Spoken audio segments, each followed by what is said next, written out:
কবরে আযাব যে হয় আপনাদের বিশ্বাস না হয়, আগামীকাল আপনাদের গোরস্থানে একটা গরু বানবেন, গরু বান্ধিয়া দূরে দাঁড়ায় থাকবেন, দেখবেন গরুটা টালুমালু তাকাবে, গরুটা চোখের পানিগুলো দর দর করে ছেড়ে দিবেন, আর খানা খাবে আর টালুমালু তাকাবে, রশি ছিঁড়াছিঁড়ি করবে। কারণ কবরে আযাব একমাত্র মানুষ এবং দানব বুঝতে পারে না, পৃথিবীর সব প্রাণী কবরে আযাব বুঝতে পারে। এই জন্য নবী বলছে তোমরা বেশি বেশি গোরস্থানের পাশে যাবা, বেশি বেশি জিয়ারত করবা। কারণ বাবা মা মরে গেলে 7টা হক আপনার কাছে নাম্বার 1 হলো, 1 নাম্বার হক হলো তাদের জন্য মাগফিরাত কামনা করতে হবে, 2 নাম্বার তাদের জন্য সওয়াব রেসানি করতে হবে, 3 নাম্বার হলো তাদের দিনা পাওনা পরিশোধ করতে হবে, 4 নাম্বার হলো মুসলমান শুনে নাও তাদের ওসিয়াত পূরণ করা লাগবে মুসলমান, 5 নাম্বার হলো তাদের আত্মীয়স্বজন যারা আছে তাদের সঙ্গে সুন্দর ব্যবহার করা লাগবে, 6 নাম্বার হলো আত্মীয়স্বজনের সাহায্য সহযোগিতা করতে হবে মুসলমান, আত্মীয়স্বজন যারা আছে তাদের সাহায্য সহযোগিতা করতে হবে, 7 নাম্বার হলো পিতা মাতার কবরটা বেশি বেশি করে জিয়ারত করা লাগবে। এখন আমাদের বাবারা আমার আজকে যে মাগফিরাত কামনার্থে এলাকাবাসীর কবরবাসীদের জন্য আজকে কার মা যেন কবরে শুয়ে আছে, কার বাবা যেন শুয়ে আছে, আর জীবনে তারা আনবে না, আজকে তারা দুয়ার কাঙ্গাল। আল্লাহ আল্লাহ, আজকে যারা দুনিয়া থেকে বিদায় হয়ে গেছে তারাও তো আমার বাড়ি আমার ঘর করে করে দিন কাটাইলো, আজকে এই মহল্লার মধ্যে শুয়ে আছে, কেউ খবর নেয় না রে, কেউ খবর নেয় না। এমন একটা দিন আপনার আমার চলে আসবে, সেদিন আপনার ছেলেও খবর নিবে না। এলাকাবাসীকে ধন্যবাদ জানাই, আজকে কবরবাসীর মাগফিরাত কামনার্থে মাহফিল খানা সাজাইল আল্লাহ। এলাকা থেকে যারা বিদায় নিয়ে কবরে চলে গেছে সবাইরে আপনি মাফ করে দিয়েন, জোরে জোরে চিল্লায় বলা যাবে না আল্লাহু আকবার। নবী ডাকতে কয় মা গো, যাইতে দেখলাম কান্দো, আসতে দেখলাম কান্দো। কয় বাবা রে, ছোট ছেলেটা মারা গেছে। কয় বয়স কত? মাত্র 500 বছর। কয় মা গো বাড়ি যাও। কয় বাবা বাড়ি যাবো কেন? কদিনই বাঁচবানে দুনিয়ার মধ্যে, বাড়ি টাড়ি করি নাই, গাছতলা কাটিয়ে দিই। কয় কি বলো বাবা, তোমার ছোট ছেলের বয়স 500 বছর, এখনো বাড়ি করো না। কয় নবী তোমার নাম কি? কয় আমি নবী মুসা। কয় নবী মুসা রে, কদিন তোমার আল্লাহ বাঁচায় রাখবে, এই সামান্য কদিনের জন্য আর ঘর দরজা করে লাভ কি, এই গাছতলায় জীবনটা কাটায়া দিলাম। মুসা নবী কয় মা গো তুমি জানো না এমন একটা জামানা আসবে, এমন নবীর উম্মত, আখির নবীর উম্মত এই দুনিয়ার মধ্যে 40 থেকে 50 বছর হায়াত পাবে। কেন আসবে? বাদশা নমরুদ আল্লাহ তারে দুনিয়ার মধ্যে অভাবী মানুষ ছিল, দুনিয়ায় মানুষের বাড়ি কাজ করতো, মুসলমান দিন মজুরি ছিল, মুসি ছিল, এরপরে মানুষের বাড়ি বাড়ি কাজ করতো দারওয়ান, তারপরে উজির, তারপরে কি হলো মুসলমান এমপি, তারপরে মন্ত্রী, তারপর প্রধানমন্ত্রী। এই কপাল পুরানা সর্বশেষে বললেন এগুলো যত হওয়া সহজ, আল্লাহ কোনো ব্যাপারই না। এই কপাল পুরানা শেষে আল্লাহ বলে দাবি করেছে, জোরে বলেন না নাউজুবিল্লাহ। পৃথিবীর মধ্যে সবচেয়ে নগণ্য ছিল মুসলমান, শুনে নাও, কাফেরদের মধ্যে এর নাম ছিল বুখতানসর, যিনি ছিল পাপ সম্রাটের বড় পাপী। পৃথিবীর মধ্যে জিনা ব্যভিচারদার ছিল, প্রতিদিন নতুন নতুন নারী লাগতো, কারণ সে এত পাপী ছিল। পৃথিবীর মধ্যে ওর মতো পাপিষ্ট নিষ্ঠুর আর পৃথিবীর মধ্যে এমন নিষ্ঠুর পৃথিবীর মধ্যে কেউ আসেন নাই। এই 4 জন প্রতাপশালী আল্লাহ তামাম পৃথিবীর মধ্যে বানিয়ে দিয়েছিল। দেখা যাক আমাকে ভুলে যায় কিনা। 2 জন মুসলমান, 2 জন কাফের, তাদেরও মৃত্যু হয়েছে। ফিরাউন নমরুদ যারা খোদাই দাবি করেছিল তাদেরও মরণ হয়েছে, জোরে বলেন ঠিক কিনা। বলতেছিলাম 1 নাম্বার বিপদ হলো মানুষের মরণ।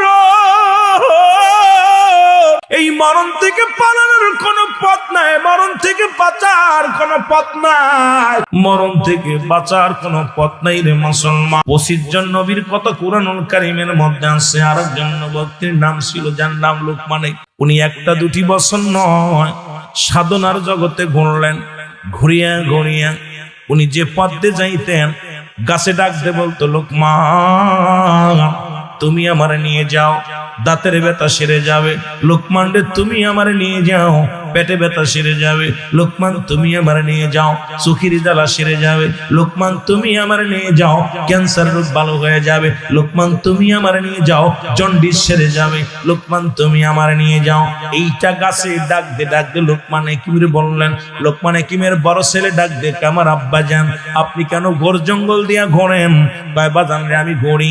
এমন কোন গাছ একদিন কি ডাক দে বলে, লোকমান তুমি আমার নিয়ে যাও, যদি নিতে পারো চির অমর হয়ে যাবা দুনিয়ার মধ্যে। এই চিন্তা আমি পাহাড় নগরে জঙ্গল দিয়া ঘোরাঘুরি করি, এমন একটা দিন কি আসবে রে? ওই গাছে ডেকে বলে, লোকমান রে তুমি আমারে পান করো, জীবনে কোনোদিন তোমার মরণ হবে না। চিন্তা করছেন নি? এই লোকমান হাকিম সর্বশেষ ডাকতে আমার কলিজার টুকরো সন্তানেরা শোনো গো, আমি লোকমান আমার জীবনটা কাটাইলাম পৃথিবী ঘুরে ঘুরে রে।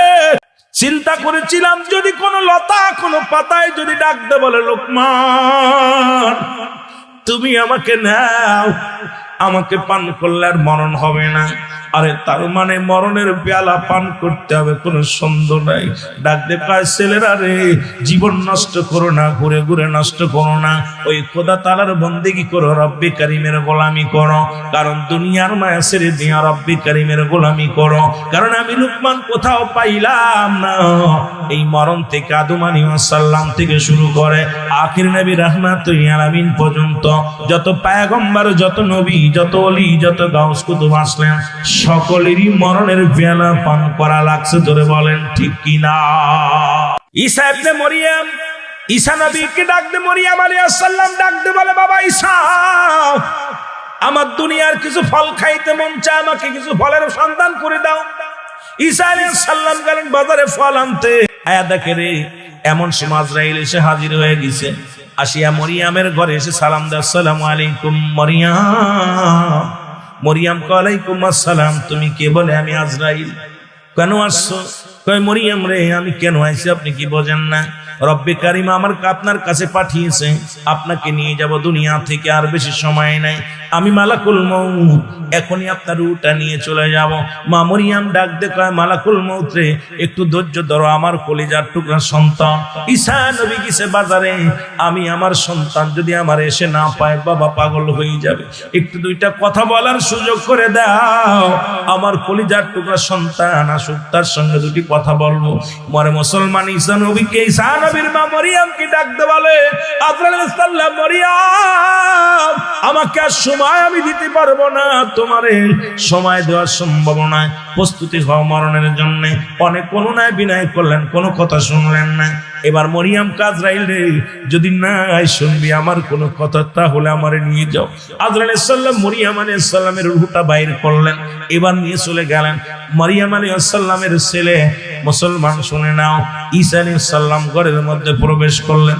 আয়া দেখে মা জননী ঘুমায় আছে, মাকে ডাক দে বলে, মা মা। মাকে ডাক দিলেন, মা ওঠে না। আর বুঝতে বাকি নাই মা আর দুনিয়ার মধ্যে নাই। ডাক দে বলে, রব্বে কারীম আপনি আমাকে সুযোগ দিচ্ছেন মরা মানুষকে জিন্দা করার গো, একটু দয়া করে আমাকে হুকুম দেন, আমাকে একটু দয়া করো গো আমার আল্লাহ, আমাকে একটু ক্ষমতা দাও, আমি আমার মাকে উঠাইবো, মার সঙ্গে আমি একটু কথা বলবো, আমি জনম দুঃখিনী মাকে। আমার আল্লাহ পাক শক্তি দিলেন। সঙ্গে সঙ্গে ঈসা আলাইহিস সালাম ডাক দিয়ে বলেন, মা। একটা ডাক দিছে, লাফ দিয়ে মা উঠে পড়ছে। উঠিয়া দেখে সন্তানের হাতে মুসলমান, সন্তানের হাতে ফলের ব্যাগ। ডাক দিয়ে কয়, বাবারে ফল আনছো? কয়, মা গো আর দুনিয়ার ফল তোমার কপালে নাই, কারণ দুনিয়া থেকে বিদায় হয়ে গেছো গো মা, এই ফল আর তুমি খাইতে পারবো না গো মা। ডাকতে বলে, মা আমি তোমারে জাগাইছি, তুমি আগে বলো আজরাইল আলাইহিস সালাম তোমার সঙ্গে কি রূপ ব্যবহার করেছে, কারণ তুমি হলে একজন নবীর মা, তুমি হলে এমন একজন মা, জগৎ বিখ্যাত একজন মা মরিয়ম। মা গো আগে বলো তোমার সঙ্গে আজরাইল কেমন রূপ ব্যবহার করেছে। মরিয়ম আলাইহিস সালাম ডাকতে বলে, বাবা ঈসা রে, ওরে মৃত্যু যত কঠিন যন্ত্রণা, তোমার দুনিয়ার মধ্যে মধ্যে যত কষ্ট হয়েছে, যত রক্ত পানি প্রবাহিত হয়েছে রে বাবা, এর চাইতে হাজারো কষ্ট আমার লাগছে আমার দেহের মধ্যে। আমার মন বলে রে বাবা ঈসা, আমার গা থেকে যেন জীবিত মানুষের চামড়া ছিঁড়ে নিয়া এর মধ্যে আমার যন্ত্রণাদায়ক কোন ওষুধ লাগায় দিছে। ডাকতে বলে মা মা গো, কারণ ইমানদারের মৃত্যুটা তো সহজ হবে। ইমানদারের মৃত্যু হয় শুনেছি রে মুসলমান, ওই আটাগুলা খামির বানাইয়া এই খামিরের মধ্যে যদি একটা চুল পড়ে, চুলটা টান দিলে যেমন অনায়াসে বাইর হয়ে যায়, তদ্রূপ ইমানদারের মৃত্যু হয়। ইমানদারের খুব আসানে মৃত্যু হয়। ডাকতে বলে আজরাইল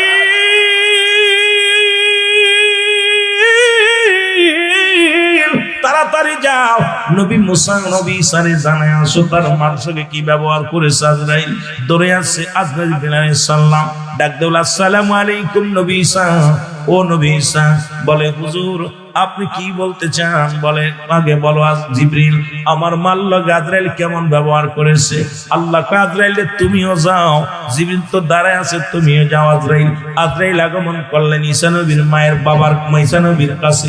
ঈসা নবী ডাক দেন আজরাইল আগে বলো আমার মার সঙ্গে কি ব্যবহার করছো। বলে হুজুর আমি এত বড় দানব, এই জমিনের মধ্যে থাকে আমার পা, মাথা থেকে আসমানে তামাম পৃথিবীর পানিগুলো যদি ঢেলে দিয়ে আমার গায়ের উপরে ঢেলে দেওয়া হয় মাথার উপরে, একটু পানি গড়ায়া পড়বে না জমিন। ও যুবক, এই আজরাইল প্রত্যেকটা মানুষের কাছাইব গো, মরণ থেকে পালানোর কোনো পথ পাবি না, মরণ থেকে পালানোর মতো কোনো পথ না। আমার ভাইয়েরা, আমার বন্ধুরা, আমার দিলের কান্ডা লাগা শোনো। আজরাইল বলে নবী ঈসা শোনো গো, একমাত্র জান্নাত লিখে রাখছে রে মুসলমান। আল্লাহ বলেন বিসমিল্লাহির রাহমানির রাহিম উইদ্দাত লিল মুমিনিন। আল্লাহ বলে মুমিনদের জন্য, মুত্তাকিনদের জন্য আমি আল্লাহ প্রস্তুতি করে রাখছি একটা নয়, দুটি নয়, 8টা জান্নাত, একমাত্র জান্নাতীদের জন্য, এই যাদের ইমানদারদের জন্য, যাদের জানটা কবজ করতে আসিরে দুনিয়ার মধ্যে, এদের জানটা আমি খুব আসানে নিয়ে যাই, কোনো কষ্ট দিই না। আপনার মায়ের রুহটা বাইর করেছি, যেমন মায়ের বুকে দুধ খাইতে খাইতে সন্তান ঘুমায় যায়, আপনার মায়ের মাথার উপরে শুধু হাতখানে রেখেছিলাম, এত কষ্ট দিই না। ঈসা নবীর মা মরিয়ম আলাইহিস সালাম একটা চিৎকার মেরে ডাকতে বলে ও বাবা ঈসা শোনো,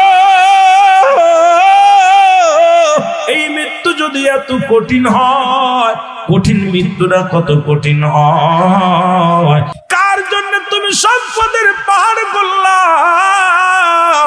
এই দুনিয়ার মধ্যে মানুষকে ঠগাইয়া সম্পদের পাহাড় করলা রে দুনিয়ার মানুষ। শুনে নাও, রব্বুল আলামিন ডাকতে বলেন কুল্লামান আলাইহা ফান, আল্লাহ কয় বান্দারে সব কিছু আমি চিহ্ন বিচ্ছিন্ন করে দিব, এই জমিনটা আমি রাখবো না।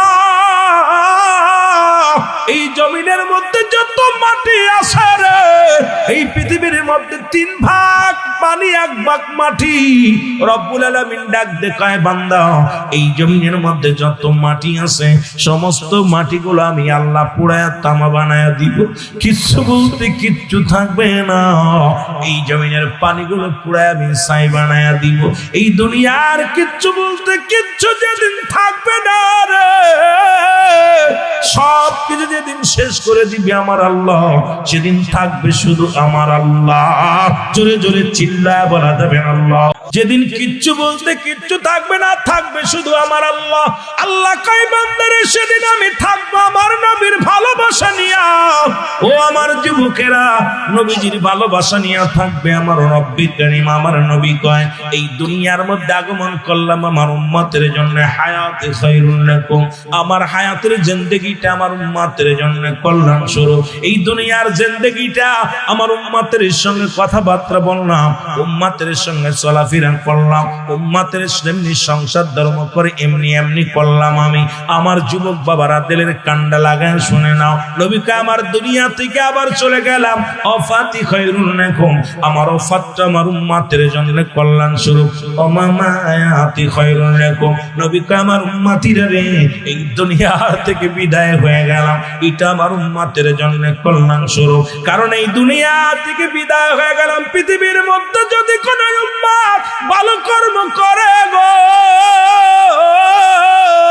সঙ্গে সঙ্গে আমি নবী আল্লাহর দরবারে প্রশংসা করি, আমার আল্লাহ অমুক গ্রামে অমুক ব্যক্তি গো আল্লাহ, এই সারগা মুসলমান চারিপাড়া, মুসলমান চারিপাড়ার জমিনের মধ্যে অমুক ব্যক্তি ভালো কর্ম করেছে, প্রশংসা করে আমার আল্লাহর দরবারে আমার নবীজি।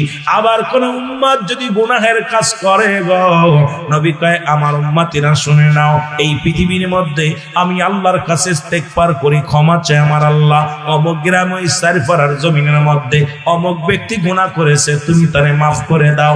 অন্যায় করে ছেলে মাফ চায় বাবা, অন্যায় করে গ্রামের ছেলে মাফ চায় চেয়ারম্যান মেম্বার যাইয়া, এমন নবীর উম্মত হইলাম, ভুল করি আমি ক্ষমা চাই আমার নবী, জোরে জোরে বলা যাবে না মারহাবা। আজরাইল আলাইহিস সালাম যখন আগমন করবে, ইমানদারের কত শক্তি, মুনাফিকদের কেমন শক্তি শুনে নেন। ইমানদারের কাছে আজরাইল আলাইহিস সালাম আগমন করবে, আব্দুল কালাম আবুল কালাম আজাদ সাহেব সালাম দিবে, আসসালামু আলাইকুম আবুল কালাম আজাদ সাহেব।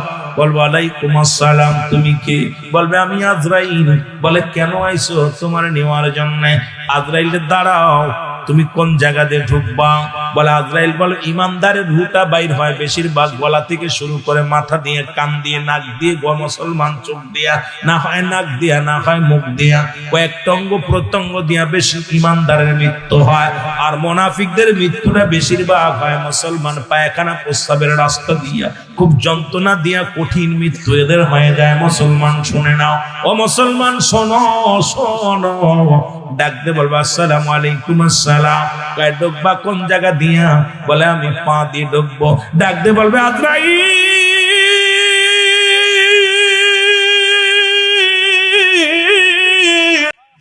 আমার এই পাতে কোনোদিন আমি গান শুনতে যাই না, আমার এই পা দিয়ে কোনোদিন আমি নাচ দেখতে যাই না, পৃথিবীর কোন বাজারে যাই না, অন্যায় কাজে লিপ্ত হই না। যখন মসজিদে আজান পড়ে যেত, আমি পা দিয়ে মসজিদে হেঁটে যেতাম, স্বামীর সংসারের কাজগুলো করতাম, দৌড়ে ওযু করে নামাজে দাঁড়ায় যেতাম। ওই কোরআনের মাহফিলে গিয়েছিলাম, কোনোদিন আমার এই পা দিয়ে আমি অন্যায় পথে কোনোদিন পাটা বাড়াই নাই। আমার এই পা দিয়ে তোমার ঢুকতে দিব না। আদ্রার কয়ে ঢুকবো আপনার হাত দিয়ে, কয়ে হাত দিয়ে ঢুকতে দিব না। আমার এই হাত দিয়ে আমি দান ধ্যান করেছি, আমার এই হাত দিয়ে কোনোদিন গানের প্যান্ডেলে দান করি না, মদের প্যান্ডেলে 10টা টাকা দিই নাই। দুনিয়ার মধ্যে আমার হাতটা পবিত্র, এই হাত দিয়ে দান ধ্যান করেছি, আল্লাহ দিনের পথে কাটাইছি। আমার হাত দিয়ে তোমার ঢুকতে দিতে পারি না। চলে যাবে আজরাইল, বলবে আমি ঢুকবো, মুখের কাছে মুখ বলবে না। আমার এই মুখ দিয়ে কাউকে গালি দিই না, মুখের মধ্যে কোনোদিন বিড়ি দিই নাই, মুখের মধ্যে কোনোদিন গাঁজা দিই নাই, এই মুখের মধ্যে কোনোদিন আমি মদের বোতল দিই না, এই মুখ দিয়ে কাউরে কষ্ট দিই না। আমার এই মুখ দিয়ে তোমার ঢুকতে দিতে পারি না। এই মুখ দিয়ে আমি আল্লাহ জিকির করেছি, এই মুখ দিয়ে আমি কোরআন তেলাওয়াত করেছি, নবীর হাদিস পড়েছি, এই মুখ দিয়ে আমি নবীর দুরূদ পড়েছি, এই মুখ দিয়ে আমি আব্বা মাকে ডাক দিয়েছি। সুতরাং আমার মুখ দিয়ে কোনোদিন আমি গাঁজায় টান দিই নাই, মদে টান দিই নাই, বিড়ি সিগারেট টান দিই নাই। সুতরাং আমার মুখ দিয়ে তোমার ঢুকতে দিতে পারি না রে মুসলমান। শুনে নাও শুনে নাও, এবার চলে যাবে না মুসলমান, কানের কাছে কান বলবে আজরাইল দাঁড়াও। আমার এই কান দিয়ে কোনোদিন আমি গান বাজনা শুনি নাই, আমার এই কান দিয়ে খোদার কোরআন তেলাওয়াত করেছে শুনেছি, ওলামা একরাম ওয়াজ করেছে এগুলো শুনেছি। আল্লাহর আযান যখন মসজিদে আযান পড়তো, আযানগুলো আমি খেয়াল করে শুনতাম। আমার এই কান দিয়ে কোনোদিন আমি বাজনা গান বাজনা শুনি নাই, সুতরাং আমার কান দিয়ে ঢুকতে দিব না। এইরকম মাথা দিয়ে মাথা বলবে আমি সিজদায় উঠেছিলাম, কোনোদিন তো আমি আল্লাহর সিজদা করি, দুনিয়ায় কোনোদিন অন্য কারো সিজদা করি নাই। আমার ভিতর দিয়ে তোমার ঢুকতে দিতে পারি না। দাঁড়ায় থাকবে রব্বি কারীম, ডাকতে বলবে আজরাইল দাঁড়ায় আসো কেন? রুটা বাইর করছনি। কয় আল্লাহ তোমার বান্দা তো ঢুকতে দেয় না, সব জায়গা থেকে বাধা পায়, জোরে বলা যাবে না সুবহান। এক একটা জান্নাতের মধ্যে এত বড় নিয়ামত আছে, শুনে নাও। তখন ডাকতে বল বান্দা, ও আজরাইল শুনে নাও, আমি রব্বে কারিমের গোলামি করেছিলাম জান্নাতের আশাই না, কারণ আমি আমার রব্বুল আলামিনকে দেখি নাই, আমি আমার রাসূলকে দেখি নাই। তারে পাওয়ার জন্য দুনিয়ার মধ্যে ইবাদত বন্দেগী করেছিলাম। এই দুনিয়ার মধ্যে যখন কালেমা পড়েছিলাম লা ইলাহা ইল্লাল্লাহ মুহাম্মাদুর রাসূলুল্লাহ সাল্লাল্লাহু আলাইহি ওয়াসাল্লাম, আশহাদু আল্লা ইলাহা ইল্লাল্লাহ লা শারীকা লাহু, আশহাদু আন্না মুহাম্মাদান আবদুহু ওয়া রাসূলুহু। জোরে জোরে চিল্লায় বলা যাবে না মারহাবা। আজরাইল, দুনিয়ার মধ্যে যখন আমি কালেমা পড়েছিলাম, আল্লাহ ছাড়া কোনো মাবুদ নাই সাক্ষী দিয়েছিলাম, আল্লাহর প্রেরিত রাসূল মুহাম্মদুর রাসূলুল্লাহ। ওই নবীর প্রেমে আমি পাগল, ওই আল্লাহর আমি পাগল। দেখাইবে বান্দা, দেখো জান্নাতের গায়ের মধ্যে লেখা থাকবে লা ইলাহা ইল্লাল্লাহ। বান্দা আল্লাহর নামে ঝুঁকে যাবে, বান্দা সঙ্গে সঙ্গে আল্লাহর প্রেমে পাগল হয়ে যাবে, নবীর প্রেমে আসক্ত হয়ে যাবে। আমার আল্লাহ বলবে আজরাইল চোখের ভিতরে ঢুকো। ইমানদারের বেশিরভাগ চোখ দিয়ে আজরাইল প্রবেশ করে নাই, মুখ দিয়ে প্রবেশ করে। দেখবেন ইমানদারের মৃত্যুর সময় এই মানুষটা দেখবেন মিটমিট করে হাসি দেয়, মুখের ভিতরে লাবণ্যর হাসি এসে যায়, কোনো কষ্টের ছায়া থাকে না। ইমানদারের মরণের সময় হাসি মুখ, মুসলমান জবানটা খুলে যায়, মুখের ভিতরে কত সুন্দর হাসি এসে যায়। যদিও হাসতে না পারে, ঠোঁটের কোণা দিয়ে কেন যেন একটা মৃদু হাসি এসে যায়। এই মৃদু হাসির মধ্যেই দেখবেন বান্দা তাকায় দেখে, প্রথম তাকায় সামনে উপর দিকে তাকায়, কারণ উপর দরজার মধ্যে লেখা থাকে আল্লাহু আকবার। সারা জীবন আল্লাহর গোলামি করছে, নামটা দেখে বান্দা পাগল হয়ে যায়, আল্লাহু আকবার। তখনই আজরাইল প্রবেশ করে। এবার ডান দিকে তাকায়, মিষ্টি করে সামান্য করে গাড্ডা ঘুরিয়ে দেয়, চোখের পলক ঘুরিয়ে দেয়, যদি ঘান্না ঘুরাইতে পারে। লা ইলাহা ইল্লাল্লাহ মাসকানা আছে মুহাম্মাদুর রাসূলুল্লাহ। বান্দা যখন বাম দিকে নজর করে, সঙ্গে সঙ্গে আজরাইল আলাইহিস সালাম জানটা বাইর করে, এই রকম নিচের দিকে একটা টান দেয়, সঙ্গে সঙ্গে জানটা বাইর হয়ে যায়। যারা মরণকালে যারা পাশে থাকছেন দেখবেন আমি কথাগুলো যা বলে গেলাম, ইমানদারের মৃত্যুর এত সুন্দর ছোট্ট করে চাউনি দিয়া। ও মুসলমান শুনে নাও, শুনে নাও, দুনিয়াটা দেখবে, দুনিয়া দেখে না রে মুসলমান, আপনাকে দেখে না। কারণ আল্লাহর এই কুদরতি নাম, আল্লাহ মহান, আল্লাহ বড়, এই নামটা যখন বান্দারের সামনে হাজির হয়ে যায়, কারণ আল্লাহর গোলাম এই শীতের রাত্রে ঠান্ডার মধ্যে বসে বসে যারা ওয়াজ শুনে, এই শীতের রাত্রে যারা ওযু করিয়ে নামাজ পড়ে, আল্লাহর এমন পাগল থাকে, আল্লাহর পাগল রব্বে কারিমের জন্য। ও মুসলমান, রব্বে কারিমের নামটা যখন দেখে রে, আল্লাহু আকবার ধ্বনি যখন শুনতে পায়, তখন বান্দার মুখের ভিতর হাসি এসে যায়, মনটা ভালো হয়ে যায়। যখন মুহাম্মদ শব্দটা পায়, তখনই তার মনে তৃপ্তি পায়, তখন রূহটা বাইর হয়ে যায়। যখন বান্দার মৃত্যু হয়ে গেল, ও যুবক, এইবার যখন মৃত্যু হয়ে গেল, কিরামান কাতিবিন প্রত্যেকটা মানুষের কাছে ছিল, যখন আপনারে গোসল করা কাফন পরায়া দাফন করায়া যখন চলে আসবে, দ্বিতীয় নাম্বার বিপদ হলো কবরের। মুসলমান শুনে নাও, ওই কবরের ভিতরে একজন ফেরেশতা আসবে, তার নাম হলো নুমান ফেরেশতা। জোরে বলো আল্লাহ। ফেরেশতা নুমান ফেরেশতা। আমরা মনে জানি অনেকেই যে মারা গেলে মুনকার নেকির কবরে আইব। কবরে কোন ফেরেশতা আইব? মুনকার নেকির আইব। নুমান ফেরেশতা কবরের ভিতরে আসবে, ডাক উঠাইব, আসসালামু আলাইকুম আবুল কালাম, ওঠো। রুহুল আমিন সিদ্দিক, ওঠো। হাতের ভিতরে দুই টুকরা কাগজ থাকবে। মুসলমান শুনে নাও, এই কাগজটা হাতের মধ্যে ধরাইয়া দিয়ে বলবে বান্দা নাও। বান্দার হাতের মধ্যে দিয়া বলবে বান্দা নাও, তুমি 80 বছর 50 বছর 100 বছর কাটাইলা, কত রাকাত নামাজ পড়ছো, কোথায় দান ধ্যান করেছো, কোথায় তুমি ভালো কর্ম করেছো, কোথায় তুমি যাকাত দিছো, কোথায় ফিতরা দিছো, কুরবানি দিছো, সব কিছু দাদ্দার বান্দার যাদ্দার আমল নামা তার হাত দিয়ে লেখা লাগবে। ওদিন কেউ বলতে পারবেন না আমি শিক্ষিত না, লিখতে পারি না, টিপসই দিই, কোনো টিপসই চলবে না, কোনো সুপারিশ চলবে না। যার আমল নামা তার লেখা লাগবে। এই যে কিরামান কাতিবিন যেটা লিখে রাখছে, এটা আপনার সামনে ধরায় দেওয়া হবে। বান্দাই নাও, তোমারটা তুমি লিখে দাও। ডাক দিয়ে বলবে আমার কাছে তো কোনো কলম নাই রে। ডাক দিয়ে বলবে ফেরেশতারে শোনো, আমার কাছে তো কোনো কলম নাই। ফেরেশতা ডাক দিয়ে বলবো আবুল কালাম সাহেব, রুহুল আমিন সাহেব, শুনে নাও, তোমার কাছে কলম লাগবে না। ও মুসলমান শুনে নাও, ফরাদ ইকবাল শোনো, কারণ তোমার ডান হাতের শাহাদত আঙ্গুল মোবারক হলো তোমার কলম। জোরে জোরে চিল্লায়া বলা যাবে না আল্লাহু আকবার। এ যুবক, তোদের হাতে ধরে বলে যায়, পা ধরে বলে যায়, এই হাত দিয়ে আর গাঁজা ধরিস না, মদ ধরিস না, ইয়াবা ধরিস না, বিড়ি ধরিস না। এই হাত দিয়ে আর সুদের কারবার করিস না, ঘুষের কারবার করিস না। এই হাত ধর না, এভাবে কাউকে প্রহার করিস না। এই হাতের শাহাদত আঙ্গুল মোবারক হবে কলম। বান্দা বলবে আমি কলম পাইলাম, এখন কালি তো না, বলবে কালি হলো তোমার মুখের থুতু মোবারক। জোরে বলো মারহাবা। এ যুবক, তোদের পায়ে ধরে বলে যায়, হাতে ধরে বলে যায়, এই মুখের মধ্যে আর বিড়ি টান দিস না, মুখ দিয়ে আর গাঁজা খাস না, মুখ দিয়ে আর ইয়াবা খাস না, মদ খাস না, মুখ দিয়ে কাউকে গালি দিস না, মুখ দিয়ে কাউকে ফাহিশা কথা বলিস না। এই মুখের থুতু মোবারক হবে কালি। কালি যদি নষ্ট হয়ে যায়, লেখা বন্ধ হয়ে যাবে যুবক। আরে মানুষ মরে গেলে, হিন্দুরা মরে গেলে দেয় মুখে আগুন, এখন আর মুসলমান মরার আগেই দেয় মুখে আগুন। জোরে বলেন ঠিক কিনা? বান্দা বলবে কলম কালি পাবো কই? কালি হলো তোমার মুখের থুতু মোবারক। মায়ের গর্ভে যখন ছিল 10 মাস 10 দিন, মায়ের নাভির সঙ্গে তোমার নাভিটা জুড়াইয়া দিছে। ও রক্ত খাওয়ার নাই, এই মুখটারে পবিত্র রাখছে। আল্লাহর জিকির করবা, কোরআন পড়বা, নবীর দুরূদ পড়বা, মা বাবারে ডাকবা। মুখটার ভিতরে দিয়া কো রক্ত খান নাই, আর দুনিয়ার মধ্যে আইয়া সেই নাপাক জিনিস মুখের মধ্যে ঢুকায়া দিলার বান্দা শুনে নাও, আমি আপনাদের অনুরোধ করে যাব, আজ থেকে একটা দাবি করবা, আজ থেকে মাদককে না বলেন, আজ থেকে আমরা মাদক সেবন করব না। আমরা যুব সমাজ আজ থেকে নিজেরাও করব না, বাধাগ্রস্ত করব। এলাকায় যে সমস্ত দোকান আছে মাদক বেচা বন্ধ করব, যারা এই ব্যবসা করে বন্ধ করব। কারণ আজ থেকে আমরা যুবকরা এই সমাজকে বাঁচানোর জন্য, এই সমাজকে বাঁচানোর জন্য আমরা অগ্রগামী ভূমিকা পালন করব। কে কে রাজি আছো? একটু হাত দুইখানা মাওলারে দেখা দাও। নারায়ে তাকবীর, আল্লাহু আকবার, নারায়ে রিসালাত।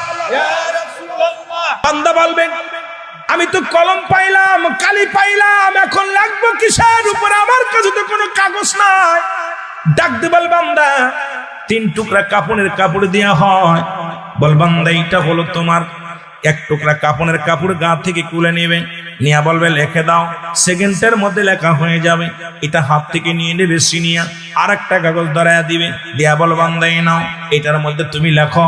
আমার বাজানেরা শুনে নাও, এবার উনি এইটা নিয়ে দেখবে, এবার ওই 40 বছর 80 বছর কত অন্যায় কাজ করেছিলাম, কোথায় জুলুম করেছিলাম, কোথায় কোন মহিলা নিয়ে গল্প করেছিলাম, কোথায় আমি অন্যায় করেছিলাম। বান্দা বলবে আমি লিখতে পারি না, আমাকে ক্ষমা করো। ডান দিক থেকে মাটি চাপ দিবে, বাম দিক থেকে মাটিগুলো চাপ দিবে, উপর নিচে চাপ দিবে, কবরে যা দাব শুরু হয়ে যাবে।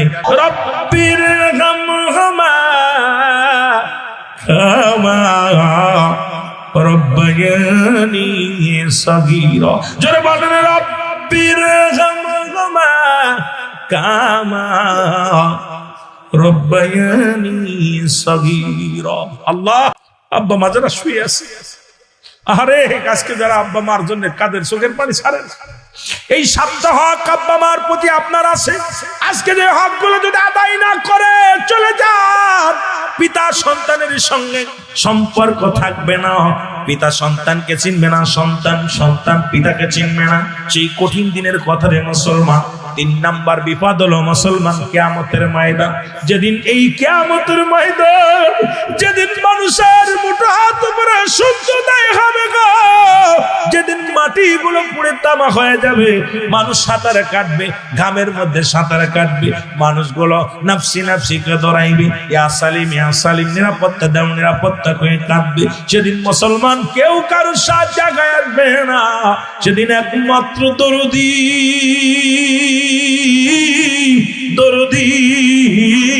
বান্ধব হবে আমার আপনার নবী রাহমাতাল লিল আলামিন। জোরে জোরে চিল্লায় বলেন না আল্লাহু আকবার। মদিনা যাইতে পারলাম না, মদিনা দেখতে পারলাম না, মদিনা যাইতে পারলাম না, মদিনা। আমি অসহায় তাই এত দূরে এই সৃষ্টি করে জন্ম নিয়েছি, আমার আপনার মরণ আছে গো। ও আমার ভাইয়েরা, আমার মরণের কথা বলতে গেলে আল্লামা মুফতি আমজাদ আলী সাহেব একটা কিতাব লিখতেন, কিতাবের নাম বারে শুনিয়া। এই কিতাবের মধ্যে লিখলেন, দুনিয়ার মানুষ শোনো, মানুষ যখন সাধারণ মৃত্যুবরণ করে 70টা উটের গায়ের চামড়া জবাই না করিয়া উল্টো দিকে টান দিয়া লবণের মরিচ লাগায় দিলে যতটুকু যন্ত্রণা হয়, এর চাইতে 70 গুণ যন্ত্রণা হলো একটা সাধারণ মরণ। জোরে জোরে চিল্লায় বলো আল্লাহু আকবার। আমার মরণ আসিবে কখন কেউ তো জানি না, আমার মরণ। আরো জোরে বললেন, আমার মরণ আসিবে কখন কেউ তো জানি। আমি চলে যাব, আমায় তোমরা বইলা যাইও না, আমার মরণ আসিবে কখন কেউ তো জানি না। ডানে বামে মাটি, বলো ডানে বামে মাটি, আমার মাটির বিছানা।